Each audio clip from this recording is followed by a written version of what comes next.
Most commercial landlords with an empty unit think about the lost rent. Now that's the obvious cost, but it isn't the only one.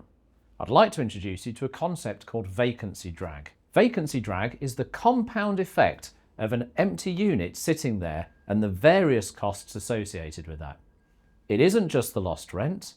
You have business rates, because you will need to be paying those after 3 months of the unit being empty. Insurance, because your tenant won't be insuring it. Maintenance, security costs, and the effect of depreciation on an empty unit. The longer a property is empty, the narrower the pool of prospective tenants becomes, and the worse the terms that the tenants are willing to accept becomes. Somebody who may have been willing to pay £2,000 a month in month 3 of the marketing may only be willing to pay £1,600 a month by month 15. Across a 5-year lease, that becomes a significant number.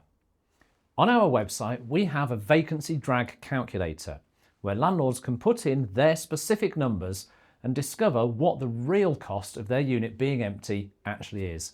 And oftentimes, they're very surprised by just how significant the difference between what they thought and the reality.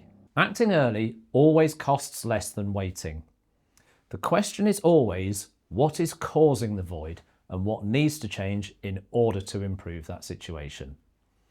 Vacancy drag cannot be recouped, but it can be stopped by acting early and making the right changes as soon as they become obvious.